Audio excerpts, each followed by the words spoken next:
Welcome back to Rainbow Classes. നമ്മൾ ഇന്ന് discuss ചെയ്യാൻ പോകുന്നത് +2 രണ്ടാമത്തെ ചാപ്റ്റർ ആയിട്ടുള്ള സുവോളജിയിലെ ഒന്നാമത്തെ ചാപ്റ്ററും ബയോളജിയിലെ രണ്ടാമത്തെ ചാപ്റ്ററുമായിട്ടുള്ള ഹ്യൂമൻ റീപ്രൊഡക്ഷൻ എന്ന് പറയുന്ന ചാപ്റ്ററാണ് നമ്മൾ ഇന്ന് ഡിസ്കസ് ചെയ്യാൻ പോകുന്നത്. ഹ്യൂമൻ റീപ്രൊഡക്ഷൻ എന്ന് പറയുന്ന ചാപ്റ്റർ. അപ്പോൾ ഈ ഒരു വീഡിയോ എന്ന് പറയുന്നത് ഈ ചാപ്റ്ററിൻ്റെ ഇൻട്രൊഡക്ഷൻ വീഡിയോ ആയിരിക്കും. ഈ ചാപ്റ്ററിൽ പ്രധാനമായിട്ട് നിങ്ങൾക്ക് എന്തൊക്കെ കാര്യങ്ങളാണ് പഠിക്കാനുള്ളത്, റിപ്രൊഡക്റ്റീവ് ഇവൻറ്റുകൾ, നമ്മുടെ ഹ്യൂമൻസിൽ നടക്കുന്ന റിപ്രൊഡക്റ്റീവ് ഇവൻറ്റുകൾ ഏതൊക്കെയാണ്, അതൊക്കെ ഒരു ഫ്ലോ ചാർട്ടായിട്ട് എഴുതാനും അതേപോലെ തന്നെ ആ ഇവൻറ്റ്സുകൾ ഏതൊക്കെയാണ് എന്നുള്ളതിനെ പറ്റിയിട്ടുള്ള ഒരു ബ്രീഫ് ആയിട്ടുള്ള ഇൻട്രൊഡക്ഷൻ വീഡിയോ ആണ് ഈ വീഡിയോ എന്ന് പറയുന്നത്. അപ്പോൾ ഈ വീഡിയോ കണ്ടതിന് ശേഷം മാത്രം തുടർന്നുള്ള വീഡിയോകൾ കാണാനായിട്ട് ശ്രമിക്കാം. അപ്പോൾ നമുക്ക് ക്ലാസ്സിലോട്ടേക്ക് പോകാം. ഈ ചാപ്റ്റർ ആദ്യം തന്നെ തുടങ്ങുന്നത് നിങ്ങൾ ടെക്സ്റ്റ് ബുക്കിൽ നിങ്ങൾക്ക് കാണാൻ പറ്റുന്ന ആദ്യത്തെ ഒരു സെൻറ്റൻസ് ആണ്. Humans are sexually reproducing and viviparous animals എന്ന് പറയുന്ന സെൻറ്റൻസ് ആണ് നിങ്ങൾക്ക് ആദ്യമായിട്ട് കാണാൻ പറ്റുക.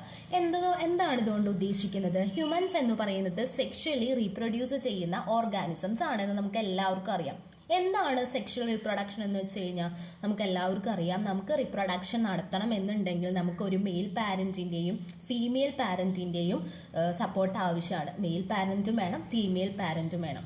അങ്ങനെ രണ്ട് സെക്സിൻ്റെയും പാർട്ടിസിപ്പേഷൻ ഉള്ള റീപ്രൊഡക്ഷനെ നമ്മൾ വിളിക്കുന്ന പേരാണ് സെക്ഷൽ റീപ്രൊഡക്ഷൻ എന്ന് വെച്ച് കഴിഞ്ഞാൽ. പിന്നെ വിവിപാരസ് എന്ന് വെച്ച് കഴിഞ്ഞാൽ എന്താ? പ്രസവിക്കുന്ന അനിമൽസിനെ നമ്മൾ വിളിക്കുന്ന പേരാണ് വിവിപാരസ്. വിവിപാരസിന്റെ ഓപ്പോസിറ്റ് ആയിട്ടുള്ള ടൈമാണ് ഒവിപാരസ്. ഒവിപാരസ് എന്ന് വെച്ച് കഴിഞ്ഞാൽ മുട്ടയിടുന്ന ഓർഗാനിസത്തിനെ നമ്മൾ വിളിക്കുന്ന പേരാണ് ഒവിപാരസ്. അപ്പോൾ ഇവിടെ മനുഷ്യന്റെ റീപ്രൊഡക്ഷനെ പറ്റിയിട്ടാണ് നമ്മൾ പഠിക്കുന്നത്. അപ്പോൾ മനുഷ്യൻ എന്ന് പറയുന്നത് സെക്ഷലി റീപ്രൊഡക്ഷൻ നടത്തുന്ന വിവിപാരസ് ആയിട്ടുള്ള ഒരു ഓർഗാനിസംസ് ആണ്. ഇനി അത് കഴിഞ്ഞിട്ടുള്ള അടുത്ത സെൻറ്റൻസുകളിൽ നമ്മുടെ മനുഷ്യനിൽ നടക്കുന്ന റിപ്രൊഡക്റ്റീവ് ഇവൻറ്റുകളെ പറ്റിയിട്ടാണ് പറയുന്നത്. അതായത് മനുഷ്യനിൽ നടക്കുന്ന ഘട്ടങ്ങൾ, റിപ്രൊഡക്ഷൻ്റെ ഘട്ടങ്ങളെ പറ്റിയിട്ടാണ് പറയുന്നത്. അത് നിങ്ങൾക്കൊരു ഫ്ലോ ചാർട്ടായിട്ട് 2 മാർക്കിൻ്റെ ക്വസ്റ്റ്യനൊക്കെ ആയിട്ട് ചോദിക്കാവുന്നതാണ്. അപ്പോൾ അതാണ് ഈ ഒരു ഫ്ലോ ചാർട്ടായിട്ട് ഞാനിവിടെ കൊടുത്തിരിക്കുന്നത്. ഈ കൊടുത്തിരിക്കുന്നത് നമ്മുടെ മനുഷ്യനിൽ നടക്കുന്ന റിപ്രൊഡക്റ്റീവ് ഇവൻറ്റിൻ്റെ ഒരു ഫ്ലോ ചാർട്ടാണ് ഈ കൊടുത്തിരിക്കുന്നത്. അപ്പോൾ നമുക്കതൊന്ന് നോക്കിയാലോ. മനുഷ്യനിൽ നടക്കുന്ന റിപ്രൊഡക്റ്റീവ് ഇവൻറ്റിലെ ആദ്യത്തെ ഇവൻറ്റ് എന്ന് പറയുന്നത് ഗ്യാമറ്റോജെനിസിസ് ആണ്. അതിനുശേഷം നടക്കുന്നതാണ് ഇൻസെമിനേഷൻ, പിന്നെ ഫെർട്ടിലൈസേഷൻ, അടുത്തത് ഇൻപ്ലാന്റേഷൻ, gestation and last one parturition. ഇത്രയും 6 ഘട്ടങ്ങളാണ് നമ്മുടെ മനുഷ്യനിലെ റിപ്രൊഡക്റ്റീവ് ഇവൻ്റ് ആയിട്ട് നടക്കുന്നത്. അപ്പോൾ ഈ 6 ഘട്ടങ്ങളും കറക്റ്റ് ഓർഡറിൽ എഴുതാനായിട്ട് നിങ്ങൾ പഠിച്ചിട്ടുണ്ടാവണം. ഇത് എഴുതാനായിട്ട് 2 മാർക്കിനൊക്കെ ആയിട്ട് ചോദിച്ചിട്ടുണ്ട് എക്സാമിന്. അപ്പോൾ ഇതൊരു സിമ്പിൾ ആയിട്ടുള്ള പോർഷനാണ്, നിങ്ങളുടെ ചാപ്റ്റർ തുടങ്ങുന്ന പോർഷനാണ്. അപ്പോൾ അതിൽ നിന്നും ക്വസ്റ്റ്യൻസ് ഒന്നും വരില്ല എന്ന് വിചാരിച്ച് അത് സ്കിപ്പ് ചെയ്തു പോകരുത്. ഈ ഒരു ഭാഗത്ത് നിന്ന് എക്സാമിന് ക്വസ്റ്റ്യൻസ് ചോദിച്ചിട്ടുണ്ട്. അപ്പോൾ ഈ ഒരു മനുഷ്യനിൽ നടക്കുന്ന റിപ്രൊഡക്റ്റീവ് ഇവന്റ് ഒരു ഫ്ലോ ചാർട്ടായിട്ട് എഴുതാനായിട്ട് ചോദിച്ചു കഴിഞ്ഞാൽ ഈ ഒരു ഭാഗമാണ് എന്ത് ചെയ്യേണ്ടത്, എഴുതി വെക്കേണ്ടത്. അപ്പോൾ നമ്മൾ ഈ ഒരു ഇവൻറ്റുകളുടെ പേര് പഠിച്ചു. ഗ്യാമറ്റോജെനിസിസ് പഠിച്ചു, insemination, fertilisation, implantation, gestation, parturition, ഇങ്ങനെയുള്ള ഇവൻറ്റുകളുടെ പേര് നമ്മൾ പഠിച്ചു. അത് നടക്കുന്ന ഓർഡറും പഠിച്ചു. ഇനി എന്താണ് ഈ ഇവൻറ്റുകൾ എന്താണെന്ന് നമുക്ക് പഠിക്കണ്ടേ? അതാണ് നമുക്ക് അടുത്തത് പഠിക്കാനുള്ളത്. നമ്മൾ പഠിച്ചു ആദ്യത്തെ ഇവന്റ് എന്ന് പറയുന്നത് എന്താണ്? ഗ്യാമറ്റോജെനിസിസ് ആണ്. അപ്പോൾ ഗ്യാമറ്റോജെനിസിസ് എന്താണെന്നാണ് നമ്മൾ പഠിക്കാൻ പോകുന്നത്. ഇവിടെ നോക്കിക്കഴിഞ്ഞാൽ ഗ്യാമറ്റോജെനിസിസ് എന്ന് പറഞ്ഞ വാക്ക് 2 വാക്ക് കൂടി ചേർന്നിട്ടാണ് ഉണ്ടാക്കിയിരിക്കുന്നത്. ഒന്ന് ഗ്യാമീറ്റ്, രണ്ടാമത്തത് ജെനിസിസ് എന്ന് വെച്ച് കഴിഞ്ഞാൽ. ജെനിസിസ് എന്ന വാക്കിന്റെ അർത്ഥം എപ്പോഴും ഫോർമേഷൻ എന്നാണ്. എന്തിൻ്റെയെങ്കിലും ഫോം ചെയ്യുന്നതിനെ നമ്മൾ വിളിക്കുന്ന പേരാണ് ജെനിസിസ്. അപ്പോൾ ഇവിടെ എന്താ ഫോം ചെയ്യുന്നത്? ഗ്യാമേറ്റ് ജെനിസിസ് ആണ്. അപ്പോൾ ഗ്യാമേറ്റുകൾ ഫോം ചെയ്യുന്നതിനെ നമ്മൾ വിളിക്കുന്ന പേരാണ് ഗ്യാമറ്റോജെനിസിസ്. അപ്പോൾ നമ്മുടെ മനുഷ്യനിലെ റിപ്രൊഡക്റ്റീവ് ഇവന്റിലെ ആദ്യത്തെ ഘട്ടം എന്ന് പറയുന്നത് ഗ്യാമറ്റോജെനിസിസ് ആണ്. ഗ്യാമറ്റോജെനിസിസ് എന്ന് വെച്ച് കഴിഞ്ഞാൽ നമുക്ക് എല്ലാവർക്കും അറിയാം, നമ്മുടെ മെയിലിൻ്റെ റിപ്രൊഡക്റ്റീവ് ഗ്യാമേറ്റ് എന്ന് പറയുന്നത് സ്പേം ആണെന്ന് അറിയാം. ഇവിടെ സ്പേമിൻ്റെ ഫിഗർ തന്നിട്ടുണ്ട്. അതേപോലെ തന്നെ ഫീമെയിൽസിൻ്റെ റിപ്രൊഡക്റ്റീവ് ഗ്യാമേറ്റ് എന്ന് പറയുന്നത് ഓവം ആണെന്ന് അറിയാം. ഈ 2 ഗ്യാമേറ്റുകൾ ഫോം ചെയ്യുന്നതാണ് മനുഷ്യനിലെ റിപ്രൊഡക്റ്റീവ് ഇവൻറ്റിൻ്റെ ആദ്യത്തെ ഘട്ടം എന്ന് പറയുന്നത്. അതാണ് എന്തെന്ന് പറയുന്നത്? ഗ്യാമറ്റോജെനിസിസ്. നോക്കി, formation of gamete that is sperm in male and ovum in female. അതായത് ഗ്യാമേറ്റുകൾ ഫോം ചെയ്യുന്നതിന് ഉണ്ടാവുന്നതിനെ നമ്മൾ വിളിക്കുന്ന പേരാണ് ഗ്യാമറ്റോജെനിസിസ്. അത് മെയിലില് സ്പേമും ഫീമെയിലില് ഓവവും ആയിരിക്കും ഉണ്ടാവുന്നത്. അപ്പോൾ മനുഷ്യനിലെ റിപ്രൊഡക്റ്റീവ് ഘട്ടത്തിന്റെ ആദ്യത്തെ ഘട്ടമായിട്ടുള്ള ഗ്യാമറ്റോജെനിസിസിനെ പറ്റി നമ്മൾ ഡിസ്കസ് ചെയ്തു. ഇനി നമുക്ക് പഠിക്കാനുള്ള അടുത്ത ഘട്ടം ഏതാണ്? ഇൻസെമിനേഷൻ. അടുത്തതാണ് ഇൻസെമിനേഷൻ. നമ്മൾ പഠിച്ചതാണ് ഗ്യാമറ്റോജെനിസിസ് കഴിഞ്ഞിട്ട് വരുന്ന സംഭവമാണ് ഇൻസെമിനേഷൻ എന്ന് പറയുന്നത്. അപ്പോൾ ഇൻസെമിനേഷൻ എന്താണ് എന്നതിനെ പറ്റിയിട്ട് നമുക്ക് പഠിക്കാം. ഇൻസെമിനേഷൻ എന്ന് വെച്ച് കഴിഞ്ഞാൽ നമ്മുടെ മെയിൽസിന്റെ റിപ്രൊഡക്റ്റീവ് ട്രാക്കിൽ എന്ത് ഫോം ചെയ്തിട്ടുണ്ട്? സ്പേം ഫോം ചെയ്തിട്ടുണ്ട് അല്ലേ? ഈ സ്പേം ഫീമെയിലിന്റെ ജനൈറ്റൽ ട്രാക്കിലോട്ടേക്ക് ട്രാൻസ്ഫർ ചെയ്യുന്നതിനെ നമ്മൾ വിളിക്കുന്ന പേരാണ് ഇൻസെമിനേഷൻ. ഇവിടെ നോക്കിയ ഈ ഫിഗർ ഇതെന്ന് പറയുന്നത് ഫീമെയിലിന്റെ യൂട്രസ് ആണ് ഈ കാണിച്ചിരിക്കുന്നത്. ഫീമെയിലിന്റെ യൂട്രസ് ആണ് ഈ കാണിച്ചിരിക്കുന്നത്. കണ്ടോ, ഈ സ്പേം ഫീമെയിലിന്റെ ജനൈറ്റൽ ട്രാക്കിലേക്ക് ട്രാൻസ്ഫർ ചെയ്യുന്നുണ്ടോ? ഈ ചെറിയ ചെറിയ വാല് പോലെ കാണുന്നത് എന്താണ്? സ്പേം ആണ്. അങ്ങനെ സ്പേം ഫീമെയിലിന്റെ ജനൈറ്റൽ ട്രാക്കിലോട്ടേക്ക് ട്രാൻസ്ഫർ ചെയ്യുന്നതിനെ നമ്മൾ വിളിക്കുന്ന പേരാണ് ഇൻസെമിനേഷൻ എന്ന് വെച്ച് കഴിഞ്ഞാൽ. അപ്പോൾ ഇൻസെമിനേഷൻ ആണ് നമ്മുടെ റിപ്രൊഡക്റ്റീവ് ഇവന്റിലെ രണ്ടാമത്തെ ഘട്ടം എന്ന് വിളിക്കുന്നത്. ഈ ഫിഗർ ഒന്ന് ഓർത്ത് വെച്ചാൽ മതി. ഇൻസെമിനേഷൻ എന്ന് വെച്ച് കഴിഞ്ഞാൽ മെയിലിന്റെ റിപ്രൊഡക്റ്റീവ് ഗ്യാമേറ്റ് ആയിട്ടുള്ള സ്പേം ഫീമെയിലിന്റെ ജനൈറ്റൽ ട്രാക്കിലോട്ടേക്ക് ട്രാൻസ്ഫർ ചെയ്യുന്നതിനെയാണ് നമ്മൾ എന്തെന്ന് വിളിക്കുക? ഇൻസെമിനേഷൻ എന്ന് വിളിക്കാം. അപ്പോൾ നമ്മുടെ രണ്ട് പ്രോസസ്സ് നമ്മൾ കറക്റ്റായിട്ട് പഠിച്ചു. ഒന്ന് ഗ്യാമറ്റോജെനിസിസ്. ഗ്യാമറ്റോജെനിസിസ് എന്ന് വെച്ചാൽ ഗ്യാമേറ്റ് ഫോം ചെയ്യുന്നതിനെയാണ് നമ്മൾ ഗ്യാമറ്റോജെനിസിസ് എന്ന് വിളിക്കുക. ഇൻസെമിനേഷൻ എന്ന് വെച്ച് കഴിഞ്ഞാൽ മെയിൽസിൽ ഫോം ചെയ്ത സ്പേം ഫീമെയിലിന്റെ ജനൈറ്റൽ ട്രാക്കിലോട്ടേക്ക് ട്രാൻസ്ഫർ ചെയ്യുന്നതിനെയാണ് നമ്മൾ എന്തെന്ന് വിളിക്കാം? ഇൻസെമിനേഷൻ എന്ന് വിളിക്കാം. ഇനി നമുക്ക് പഠിക്കാനുള്ളത് എന്താണെന്ന് നോക്കാം. ഇനി നമുക്ക് പഠിക്കാനുള്ളത് ഫെർട്ടിലൈസേഷൻ എന്ന് പറയുന്ന പ്രോസസ്സാണ്. ഗ്യാമറ്റോജെനിസിസ്, ഇൻസെമിനേഷൻ, ഫെർട്ടിലൈസേഷൻ, ഇത്രയും പ്രോസസ്സുകളാണ് ആദ്യത്തെ 3 ഘട്ടം. മൂന്നാമത്തെ ഘട്ടമാണ് എന്തെന്ന് പറയുന്നത്? ഫെർട്ടിലൈസേഷൻ എന്ന് പറയുന്നത്. എന്താണ് ഫെർട്ടിലൈസേഷൻ എന്ന് വെച്ച് കഴിഞ്ഞാൽ നമുക്കറിയാം, നമ്മുടെ ഇൻസെമിനേഷന്റെ ഭാഗമായിട്ട് ഇപ്പൊ സ്പേം ആരുടെ ബോഡിയിലാ? ഫീമെയിലിന്റെ യൂട്രസിലാണ് എന്ത് കിടക്കുന്നത്? സ്പേംസ് കിടക്കുന്നത്. ഈ സ്പേം എന്ത് സംഭവിക്കും എന്ന് വെച്ച് കഴിഞ്ഞാൽ ഫീമെയിലിന്റെ ബോഡിയിൽ എന്തുണ്ട്? ഓവം ഉണ്ട് അല്ലെ? ഈ റൗണ്ടിൽ കാണുന്ന ഓവം ഉണ്ടല്ലോ, ഈ ഓവമായിട്ട് ഫ്യൂസ് ചെയ്യുന്നതിനെയാണ് നമ്മൾ എന്തെന്ന് വിളിക്കുക? ഫെർട്ടിലൈസേഷൻ എന്ന് വിളിക്കുക. നോക്കിയേ, ഫെർട്ടിലൈസേഷൻ എന്ന് വെച്ച് കഴിഞ്ഞ് കഴിഞ്ഞാൽ നമ്മുടെ fusion of male and female gamete. മെയിലിന്റെ കണ്ടോ, ഇതാണ് നമ്മുടെ ഓവം എന്ന് പറയുന്നത്, അതാണ് നമ്മുടെ ഫീമെയിലിന്റെ ഗ്യാമേറ്റ് എന്ന് പറയുന്നത്. ആ ഫീമെയിലിന്റെ ഗ്യാമേറ്റ് നമ്മുടെ സ്പേം, അതായത് മെയിലിന്റെ ഗ്യാമേറ്റ് ആയിട്ട് ഫ്യൂസ് ചെയ്യുന്നതിനെ വിളിക്കുന്ന പേരാണ് നമ്മൾ എന്തെന്ന് വിളിക്കുക? ഫെർട്ടിലൈസേഷൻ എന്ന് വിളിക്കാം. ഫെർട്ടിലൈസേഷന്റെ ഫലമായിട്ട് ഉണ്ടാകുന്ന ഒരു പ്രൊഡക്റ്റ് എന്താണ്? സൈഗോട്ടാണ്. ഇമ്പോർട്ടൻ്റ് ആണ്. ഫെർട്ടിലൈസേഷന്റെ ഫലമായിട്ട് ഉണ്ടാകുന്ന പ്രൊഡക്റ്റ് ഏതാന്ന് ചോദിച്ചു കഴിഞ്ഞാൽ സൈഗോട്ടാണ്. ഈ കാണുന്നതാണ് സൈഗോട്ട് എന്ന് പറയുന്നത്. അപ്പോൾ നമ്മുടെ റിപ്രൊഡക്റ്റീവ് ഘട്ടത്തിന്റെ 3 പ്രോസസ്സാണ് നമ്മൾ പഠിച്ചത്. ഫസ്റ്റത്തെ പ്രോസസ് ആയിട്ടുള്ള ഗ്യാമറ്റോജെനിസിസിനെ പറ്റി പഠിച്ചു. രണ്ടാമത്തെ process insemination, third one fertilization എന്ന് പറയുന്ന പ്രോസസ്സിനെ പറ്റിയിട്ട് നമ്മൾ പഠിച്ചു. ഇനി നമുക്ക് പഠിക്കാനുള്ളത് അടുത്ത പ്രോസസ്സാണ്, ദാറ്റ് ഈസ് ഇംപ്ലാന്റേഷൻ. ഇംപ്ലാന്റേഷൻ എന്ന് വെച്ച് കഴിഞ്ഞ് കഴിഞ്ഞാൽ നമ്മുടെ യൂട്രസിൽ എത്തിയിട്ടുള്ള സ്പേം ഓവമായിട്ട് ഫ്യൂസ് ചെയ്തിട്ട് എന്ത് പ്രൊഡക്റ്റ് ഉണ്ടായി? സൈഗോട്ട് എന്ന് പറയുന്ന പ്രൊഡക്റ്റ് ഉണ്ടായി.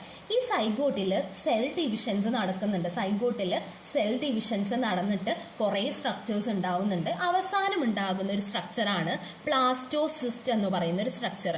അവസാനം ഉണ്ടാകുന്ന സ്ട്രക്ചറാണ് എന്തെന്ന് പറയുന്നത്? പ്ലാസ്റ്റോസിസ്റ്റ് എന്ന് പറയുന്ന സ്ട്രക്ചറാണ് അവസാനം ഉണ്ടാവുന്നത്. ഈ പ്ലാസ്റ്റോസിസ്റ്റ്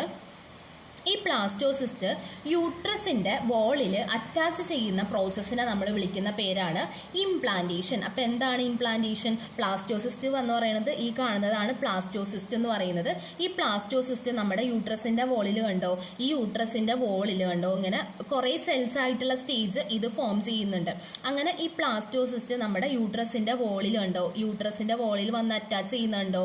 അങ്ങനെ യൂട്രസിന്റെ വോളിൽ ചെന്ന് ഈ പ്ലാസ്റ്റോസിസ്റ്റ് എന്ന് പറയുന്ന സ്ട്രക്ചർ യൂട്രസിന്റെ വോളിൽ അറ്റാച്ച് ചെയ്യുന്ന ആ പ്രോസസ്സിനെ നമ്മൾ വിളിക്കുന്ന പേരാണ് ഇംപ്ലാന്റേഷൻ എന്ന് വിളിക്കാം.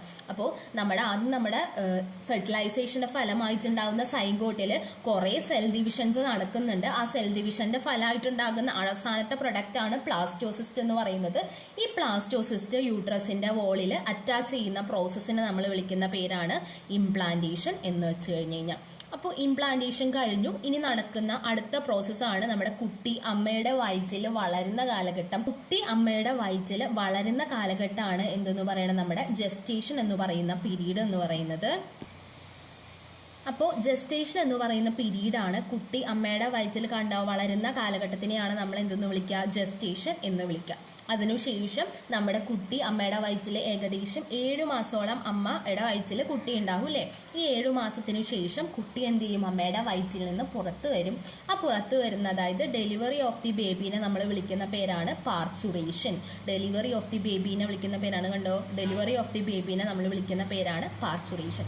അപ്പോൾ ഇത്രയും ഇവൻറ്റ്സ് ആണ് നമ്മുടെ മനുഷ്യനിൽ നടക്കുന്ന റിപ്രൊഡക്റ്റീവ് ഇവൻ്റ് ആയിട്ട് നമുക്കിപ്പോൾ ഡിസ്കസ് ചെയ്യാനുള്ളത്. അപ്പോൾ ഈ റിപ്രൊഡക്റ്റീവ് ഇവൻ്റ് എന്താണെന്നും അതിനെ പറ്റിയിട്ട് അതിൻ്റെ ഓർഡേഴ്സും നമ്മൾ എന്ത് ചെയ്യണം, കറക്റ്റായിട്ട് മനസ്സിലാക്കി വെക്കണം. അപ്പോൾ നമുക്കിനി അടുത്തത് പഠിക്കാനുള്ളത്, നമ്മൾ നേരത്തെ ഫസ്റ്റത്തെ സ്ലൈഡിൽ തന്നെ കണ്ട നമ്മുടെ മനുഷ്യനിൽ നടക്കുന്ന റിപ്രൊഡക്റ്റീവ് ഇവൻറ്റിൻ്റെ കറക്റ്റായിട്ടുള്ള ഓർഡറാണ്. അത് നമുക്ക് ഒന്നും കൂടി ഒന്ന് നോക്കിയാലോ. ഫസ്റ്റ് നടക്കുന്ന പ്രോസസ്സാണ് ഗ്യാമറ്റോജെനിസിസ് എന്ന് പറയുന്ന process.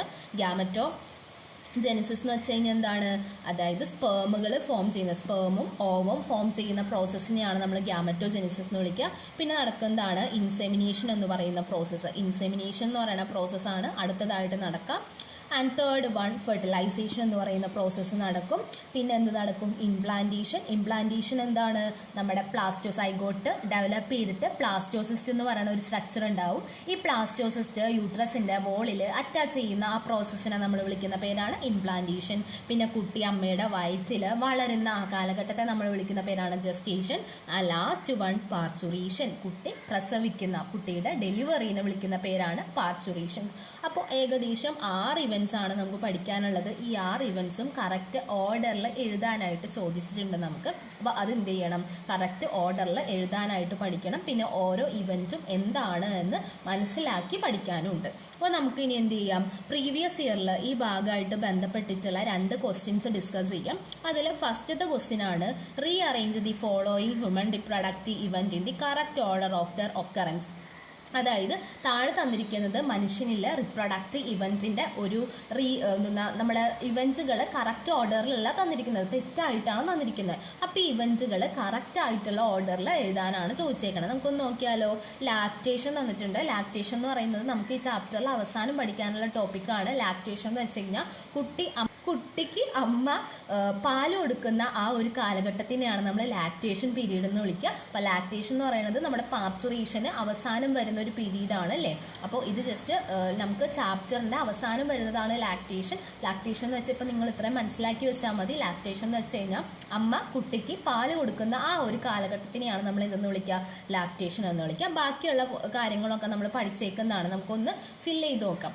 Formation of zygote, insemination, implantation, fertilization, gametogenesis, gestation and parturition. അപ്പോൾ ഇതിൽ ആദ്യം നടക്കുന്ന പ്രോസസ്സ് എന്തായിരിക്കും, ഗാമറ്റോജെനിസിസ് എന്ന് പറയുന്ന പ്രോസസ്സ് ആയിരിക്കും അല്ലേ ആദ്യം നടക്കുക. അപ്പോൾ ഫസ്റ്റ് വൺ എന്ന് പറയുന്നത് ഗാമറ്റോജെനിസിസ് ആണ്. അപ്പോൾ നിങ്ങൾ ആദ്യം എഴുതേണ്ടത് എന്താണ്, ജെനിസിസ് ആണ്. ഇൻ സെക്കൻഡ് വൺ എന്താ നടക്കുക, ഇൻസെമിനേഷൻ എന്ന് പറയുന്ന പ്രോസസ്സ് അല്ലേ സെക്കൻഡ് വൺ നടക്കുക.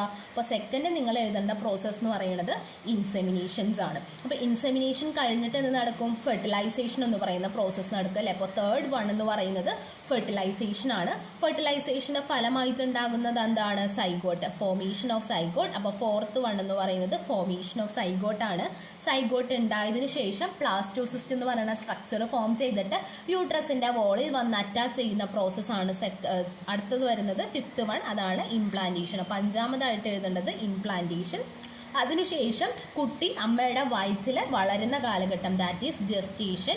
ജസ്റ്റേഷനു ശേഷം കുട്ടി അമ്മയുടെ വയറ്റിൽ നിന്ന് പുറത്തു വരുന്നത്, that is parturition. And last one പാല് കൊടുക്കുന്ന ആ പ്രോസസ്സ്, ദാറ്റ് ഈസ് ലാക്ടേഷൻ. അപ്പോൾ ഇത് എന്ത് ചെയ്യണം നിങ്ങൾ, ഇത് നമുക്ക് മിക്സഡ് ആയിട്ടാണ് റീഅറേഞ്ച് ചെയ്തിട്ട് എഴുതാനാണ് ചോദിച്ചിരിക്കുന്നത്. ഇപ്പോൾ ഇതെന്താണ്, ഓർഡർ തെറ്റിയാണ് ചോദിച്ചേക്കുന്നത്. അപ്പോൾ അത് ഓർഡർ കറക്റ്റായിട്ട് എഴുതണം. ഇനി നമുക്ക് തന്നിരിക്കുന്ന വേറൊരു ക്വസ്റ്റ്യൻ, നിങ്ങൾക്ക് ഇത് പ്രീവിയസ് ഇയറിൽ ചോദിച്ചിരിക്കുന്ന ക്വസ്റ്റ്യൻ ആണ്. 2 മാർക്കിൻ്റെ ക്വസ്റ്റ്യൻ ആയിട്ടാണ് നിങ്ങൾക്ക് ഇത് പ്രീവിയസ് ഇയറിൽ ചോദിച്ചേക്കുന്നത്. ഇനി നമുക്ക് അടുത്ത ഒരു ക്വസ്റ്റ്യനും കൂടി തന്നിട്ടുണ്ട്. 1 മാർക്കിന് ചോദിച്ചേക്കുന്നതാണ് the process of fusion of sperm with ovum. The process of fusion of sperm with ovum. Sperm ഓവായിട്ട് ഫ്യൂസ് ചെയ്യുന്ന പ്രോസസ്സിനെ നമ്മൾ വിളിക്കുന്ന പേരെന്താണെന്ന് നിങ്ങളടുത്ത് ചോദിച്ചിട്ടുണ്ട്. നമുക്കറിയാം സ്പേമും ഓവും ഫ്യൂസ് ചെയ്യുന്ന ആ പ്രോസസ്സിനെ നമ്മൾ വിളിക്കുന്ന പേരാണ് എന്തെന്ന് പറയുന്നത്, ഫെർട്ടിലൈസേഷൻ എന്ന് പറയുന്നത്. അപ്പോൾ അങ്ങനെ ചെറിയ അതായത് നിങ്ങളുടെ തുടക്കത്തിലുള്ള ഒരു പോർഷൻ ആണെന്നുണ്ടെങ്കിലും അതിൽ നിന്ന് നിങ്ങൾക്ക് 2 മാർക്കിനോ 1 മാർക്കിനോ ഒക്കെ ക്വസ്റ്റ്യൻസ് ചോദിച്ചിട്ടുണ്ട്. അപ്പോൾ ഈ ഒരു ഭാഗം സ്കിപ്പ് ചെയ്യാതെ നല്ലോണം മനസ്സിലാക്കി തന്നെ പഠിച്ചു പോകാം. ഈ പ്രോസസ്സുകൾ എന്താണെന്നും പിന്നെ അതിൻ്റെ കറക്റ്റ് ആയിട്ടുള്ള ഓർഡർ എങ്ങനെ എഴുതാമെന്നുമാണ് നിങ്ങൾ പഠിക്കേണ്ടത്. അപ്പോൾ ഇങ്ങനെ ഈ ക്വസ്റ്റ്യൻസ് നിങ്ങൾ എന്ത് ചെയ്യണം, കറക്റ്റായിട്ട് പഠിക്കണം. അപ്പോൾ ഈ ഒരു പോർഷൻ ഇമ്പോർട്ടൻ്റ് ആണെന്നുള്ളത് മനസ്സിലായല്ലോ. ഇനി നമുക്ക് ഈ ടെക്സ്റ്റ് ബുക്കിൻ്റെ ലാസ്റ്റ് ഭാഗത്തേക്ക് പോകാം. നിങ്ങൾക്ക് ടെക്സ്റ്റ് ബുക്കിൻ്റെ ലാസ്റ്റിൽ തന്നിരിക്കുന്ന പോയിന്റ് ആണ് this reproductive events occur after puberty. അതായത് പ്യൂബർട്ടി എന്ന് വെച്ചാൽ എന്താ, പ്രായപൂർത്തി ആയതിനു ശേഷം. അപ്പോൾ ഈ റിപ്രൊഡക്റ്റീവ് ഇവൻറ്റുകൾ, അതായത് ഇപ്പോൾ ഗ്യാമറ്റോജെനിസിസ്, അതേപോലെ തന്നെ ഇൻസെമിനേഷൻ, ഇങ്ങനെയുള്ള ഈ ഇവൻറ്റ് നമ്മുടെ ശരീരത്തിൽ ആണായാലും പെണ്ണായാലും അങ്ങനെ അവരുടെ ശരീരത്തിൽ നടക്കണം എന്നുണ്ടെങ്കിൽ അവരെന്ത് ചെയ്യണം, പ്രായപൂർത്തിയായതിനു ശേഷം മാത്രമാണ് ഈ റിപ്രൊഡക്റ്റീവ് ഇവന്റ് നടക്കുക എന്ന് പറഞ്ഞിരിക്കുന്നത്. അപ്പോൾ എന്താണ്, this reproductive event occur after puberty എന്നുള്ളൊരു പോയിന്റ് നിങ്ങൾക്ക് ടെക്സ്റ്റ് ബുക്കിൽ തന്നിട്ടുണ്ട്. അപ്പോൾ ഇനി നമുക്ക് അടുത്തത് നോക്കാം. അടുത്തതെന്ന് പറയുന്നത് എന്താണ്, നമ്മുടെ മെയിലിൻ്റെയും ഫീമെയിലിൻ്റെയും റിപ്രൊഡക്റ്റീവ് ഇവൻറ്റുകൾ തമ്മിൽ വളരെ ഡിഫറൻസ് ഉണ്ട്, വ്യത്യാസങ്ങൾ ഉണ്ടെന്നാണ് പറയുന്നത്. അതിനെ പറ്റിയിട്ട് നമുക്ക് കൂടുതൽ പഠിക്കാനുണ്ട്. എന്നാലും ഒരു ചെറിയൊരു പോയിന്റ് നിങ്ങളിവിടെ ഒരു മനസ്സിലാക്കി വെക്കേണ്ടതുണ്ട്. അതായത് മെയിൽസിൽ നോക്കുകയാണെങ്കിൽ മെയിൽസിൽ സ്പേം ഫോർമേഷൻ, അതായത് അവരുടെ റിപ്രൊഡക്റ്റീവ് ഗ്യാമേറ്റ് ആയിട്ടുള്ള സ്പേം, അവരുടെ പ്രൊഡക്റ്റീവ് ഗ്യാമേറ്റ് ആയിട്ടുള്ള സ്പേമിൻ്റെ ഫോർമേഷൻ ഓൾഡ് മെൻ, അതായത് ഒരു വയസ്സായിട്ടുള്ള ഒരാളിലും എന്ത് നടക്കും, സ്പേം ഫോർമേഷൻ നടക്കുന്നുണ്ടെന്നാണ് പറയുന്നത്. എന്നാൽ ഫീമെയിൽസിൻ്റെ കാര്യത്തിൽ അവരുടെ റിപ്രൊഡക്റ്റീവ് ഗ്യാമേറ്റ് ആയിട്ടുള്ള ഓവത്തിൻ്റെ ഫോർമേഷൻ എന്ന് പറയുന്നത് ഒരു 50 വയസ്സാകുമ്പോഴേക്കും എന്ത് ചെയ്യുന്നുണ്ട്, സ്റ്റോപ്പ് ചെയ്യുന്നുണ്ട് എന്നുള്ള കാര്യങ്ങളാണ് പറയുന്നത്. അപ്പോൾ ഇത്രയും കാര്യങ്ങളാണ് നമുക്ക് ടെക്സ്റ്റ് ബുക്കിൻ്റെ ആദ്യത്തെ ഒരു പാരഗ്രാഫിൽ കറക്റ്റായിട്ട് പഠിക്കാനുള്ളത്. ഇത് ആ ടെക്സ്റ്റ് ബുക്കിന്റെ ജസ്റ്റ് ഒരു ഇൻട്രൊഡക്ഷൻ വീഡിയോ ആണ്. ഇവിടെ നിന്നും ക്വസ്റ്റ്യൻസ് വന്നിട്ടുണ്ട്. അപ്പോൾ അത് ഇമ്പോർട്ടൻ്റ് ആയിട്ടുള്ള ഒരു ഭാഗമാണ് എന്ന് മനസ്സിലാക്കിയിട്ട് തന്നെ നിങ്ങൾ ഈ ഒരു ഭാഗം കൂടി പഠിച്ചു പോകണം. മനസ്സിലാക്കി പഠിക്കുക. ബയോളജി കാണാപ്പാഠം പഠിക്കാതെ മനസ്സിലായി ഈ ലൈൻ ബൈ ലൈനായിട്ട് പഠിച്ചു കഴിഞ്ഞാൽ ഓരോ ലൈൻസിൻ്റെയും കീവേഡ്, അതായത് ഇപ്പോൾ ഇൻസെമിനേഷൻ എന്ന് പറയുന്ന ഒരു വാക്ക് നിങ്ങൾക്ക് മറന്നു പോവാതെ അത് ഓർത്തിരിക്കാനായിട്ട് നിങ്ങൾക്ക് കൂടുതൽ ഹെൽപ്പ് ചെയ്യും. അപ്പോൾ ഓരോ വാക്കിൻ്റെയും അർത്ഥം മനസ്സിലാക്കി കാണാപ്പാഠം പഠിക്കാതെ മനസ്സിലാക്കി പഠിക്കാം. അപ്പോൾ ഇത്രയും വീഡിയോ എന്ന് പറയുന്നത്. അപ്പോൾ വീഡിയോ ഇഷ്ടമാണെങ്കിൽ ചാനൽ സബ്സ്ക്രൈബ് ചെയ്യുക, ലൈക്ക് ചെയ്യുക, അഭിപ്രായങ്ങൾ കമൻസ് ആയിട്ട് രേഖപ്പെടുത്താം. And thank you.